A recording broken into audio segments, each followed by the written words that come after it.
অ্যানাস কিচেনে আপনাদের সবাইকে স্বাগত। আশা করি সবাই ভালো আছেন। আজকে আমি বানাবো আলু কোয়াশের রসা। কোয়াশের রসা বানাতে কী কী উপকরণ লাগবে চলুন দেখে নেই। নিয়েছি আলু, কোয়াশ, পাঁচফোড়ন, তেজপাতা, শুকনো লঙ্কা, রসুন কুচি, পেঁয়াজ কুচি ও আদা বাটা। প্রথমে প্রেসার কুকারে দুটো আলু, দুটো বড় সাইজের কোয়াশ,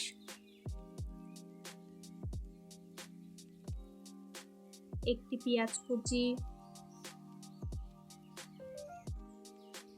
1 চামচ আদা বাটা, 3-4 কোয়া রসুন কুচি,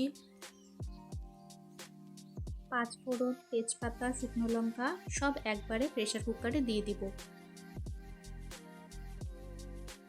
1/4 টিস্পুন হলুদ গুঁড়ো, লঙ্কা গুঁড়ো, জিরে গুঁড়ো ও ধনে গুঁড়ো। আমি আজকে খুব সহজভাবে কোয়াশের রসা করে দেখাচ্ছি। খেতেও কিন্তু দুর্দান্ত হয়, মাংসের স্বাদকে হার মানাবে।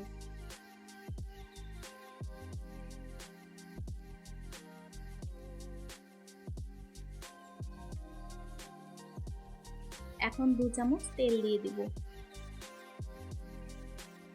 আজকের রেসিপিটা যদি আপনাদের ভালো লাগে আমার চ্যানেলটিকে লাইক, শেয়ার, সাবস্ক্রাইব করে আমার পাশে থাকবেন। সবকিছু দিয়ে ভালো করে মিশিয়ে নিব। কোনো রকম ঝামেলা ছাড়াই ঝটপট তৈরি করে নিতে পারেন। এই কোয়াশের রসা ভাত, রুটি, পরোটা সব কিছুর সাথে খুব ভালো যায়।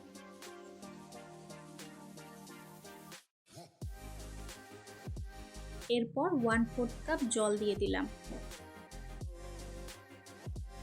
জল দিয়ে আবারও একটু ভালো করে মিশিয়ে নেব।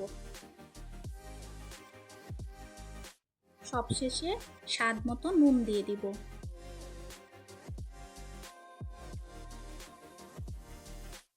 নুন দিয়ে ভালো করে মিক্স করে নিয়ে প্রেসার কুকার বন্ধ করে দিয়ে গ্যাসে বসিয়ে দেব। একটা সিটি মারার আগেই গ্যাসের ফ্লেম বন্ধ করে দিতে হবে, না হলে কোয়াশগুলো গলে যাবে। আমি একটা সিটি মারার আগেই গ্যাসের ফ্লেম বন্ধ করে দিয়েছিলাম বলে দেখুন কোয়াশ ও আলু একদম গলে যায়নি, পারফেক্টলি কুক হয়ে গেছে।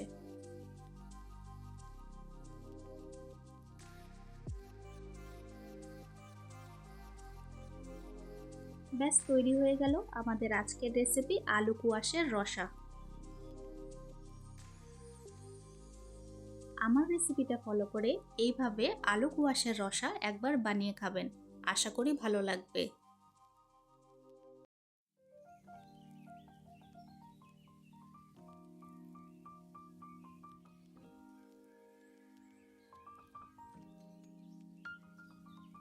আমি উপর থেকে একটু বেরেস্তা দিয়ে সাজিয়ে দিয়েছি।